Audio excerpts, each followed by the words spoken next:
Hey guys, welcome back to While You Were Cleaning.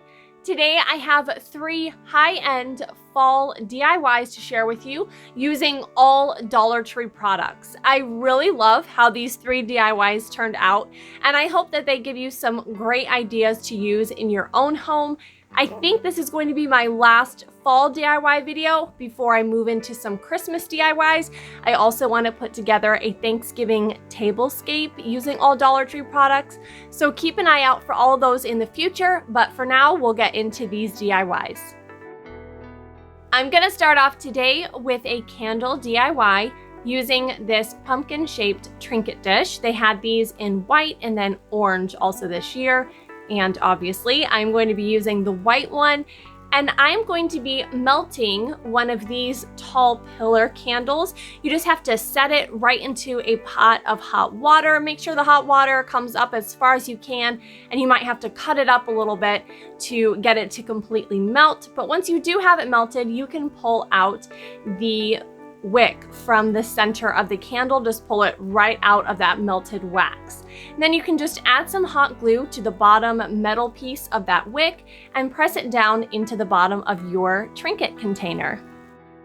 I'm going to use a couple skewers and then also a clothespin to hold this wick in place in the center of my dish. I just want to make sure it doesn't move around as the wax is drying. And then I just went ahead and poured my melted wax into the dish around that wick, and this was the perfect amount of wax to fill up this dish. Now this DIY obviously has a little bit of a fall theme to it, but you could easily adjust this to other seasons as well by just choosing one of the different dishes or candle holders that they have there at Dollar Tree and using the same candle to melt and pour into those as well. Once my candle was completely dry, I trimmed off the wick to about 1/4 inch. And then I wanted to add a little bit something extra to this dish. So I used some black paint from Dollar Tree and then also the stick end of a paintbrush, and use that black paint to just put little dots all over the white portion of my dish. If you wanted to do larger polka dots, you could use the eraser end of a pencil as well. I've used that before to make polka dots, but I just really like the way these small ones look, and so I just used the end of this paintbrush. Just make sure you get one that is round.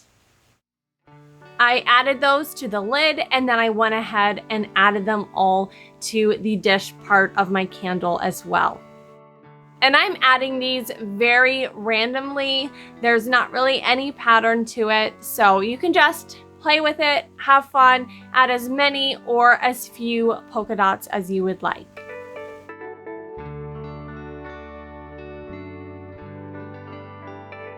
Just be careful with this dish as you're turning it around to paint the other side so that you don't smear the polka dots that you added to the first side.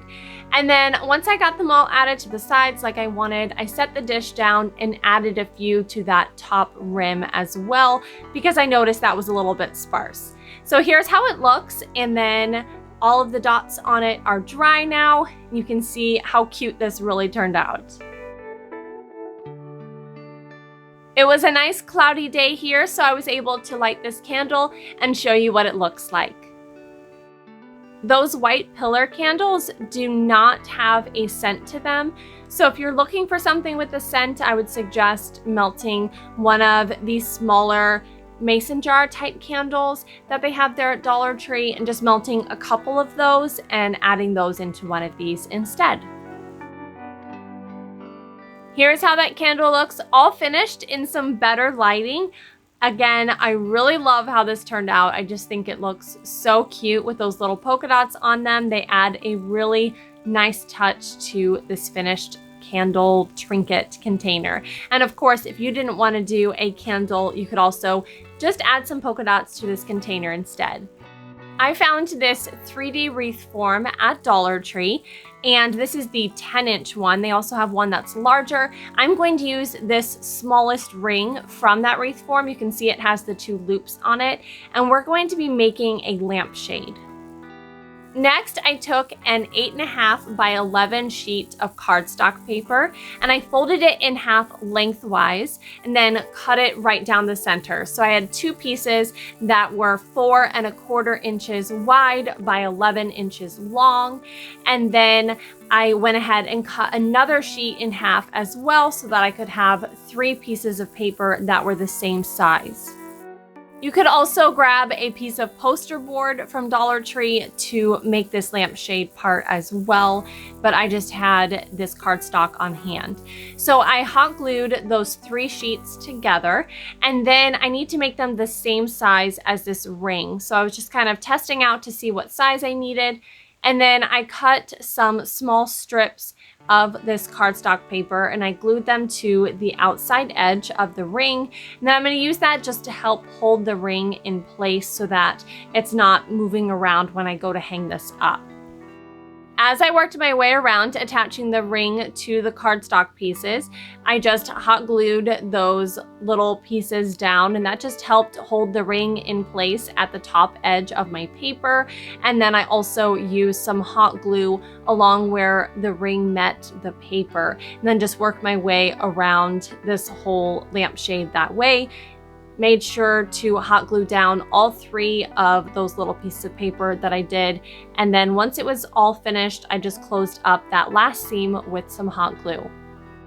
Next, I'm going to give this lampshade a wood look using these larger popsicle sticks from the craft section at Dollar Tree.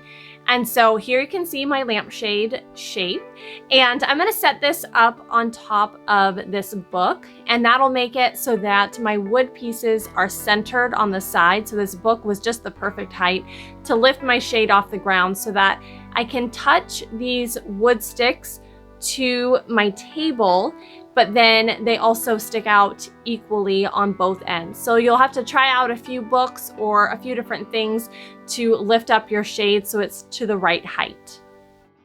It's pretty simple to finish this lampshade from this step on. You just need to finish hot gluing these wood sticks to the outside edge of the shade. And when you add that very first stick onto the shade, just make sure that it is straight up and down. You might have to hold it out away from you a little bit just to make sure it's straight, or you can line it up with one of the seams that you have in your paper to make sure that it's straight. And once you have that one straight, all of your popsicle sticks can just touch each other, and you can just line up those seams with each other and then just finish out the rest of the shade, and the rest of it should be straight as long as that very first popsicle stick was straight.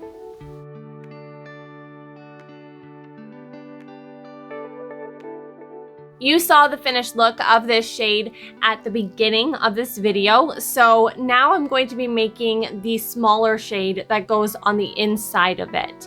And so I cut another piece of that 8.5 by 11 cardstock in half, and I'm just going to be using these 2 halves in order to make that smaller shade. So I did glue them together just to make one circle out of it. I did not add any sort of metal rim to it because it was a little bit easier for this to hold its shape since it's not really holding up the project. So it's just going to be hanging on the inside. It's not going to hold the light or hold the chain to hold it to where I hang it up. So you don't have to worry about that smaller one being as secure. So then again, I added the popsicle sticks to the outside edge of this. It is the same height as the other one, so I was able to use that same exact book to lift it up off of my table in order to add the popsicle sticks.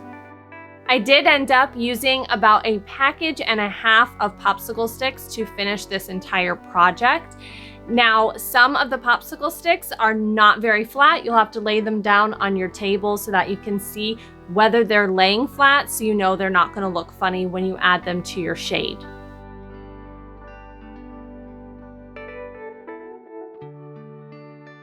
Here I'm just testing out to make sure that everything lines up okay with my lampshades. And then on the inside of this, I'm going to light it with one of these LED hanging lamps. Now you can use some other sort of lighting from there at Dollar Tree as well. You don't really see it, so it doesn't matter what you plan on using.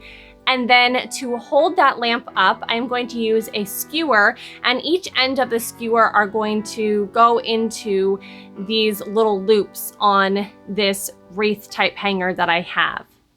If you had to use another metal ring for this, that's okay. You can just hot glue those ends in place. To finish off this project, I'm going to use one of these plant hangers. I know that not everybody's going to have one of these on hand. That's okay. You could use some wire or some twine from there at Dollar Tree instead. This plant hanger was very easy to work with though. I just used the 3 clips on the end of it, and I clipped those onto some of the popsicle sticks of my inner lampshade, and that holds onto them nice and tight. This will also hang more evenly if you count how many popsicle sticks between each of those clips. And then to attach the outside lampshade, I counted up 3 of these little chain links, and then I opened up the link and then snapped it on to the ring from the outside lampshade. And then again, when attaching the outside lampshade, make sure you count how many popsicle sticks between each of the clips. That'll just make sure it hangs evenly. And then once you get that plant hanger attached to both of the lampshades, you can add your light to the center.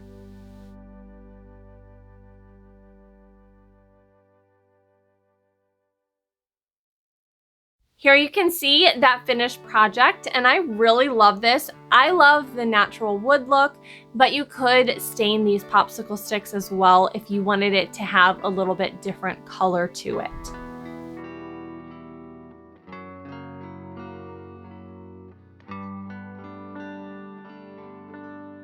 For my last project today, we're going to dip some metallic pumpkins into some plaster of Paris. Plaster of Paris is so easy to work with, and it's also really affordable. You just mix 2 parts of your plaster with 1 part of cold water. And so I did 2/3 cup of plaster, the dry plaster mix, and then a 1/3 cup of water. And then you can just mix that up. If you feel like it's too thin or too thick, you can add more plaster or more water. And then I found these metallic pumpkins in 3 different colors there at Dollar Tree. And so I wanted to go ahead and just give these a little bit of a contrast. I love the way that they look with the plaster on the bottom and then how shiny they are on the top part of the pumpkin. And they had these 3 different colors and shapes at my Dollar Tree: the gold, the copper color, and then also the little bit darker bronze color.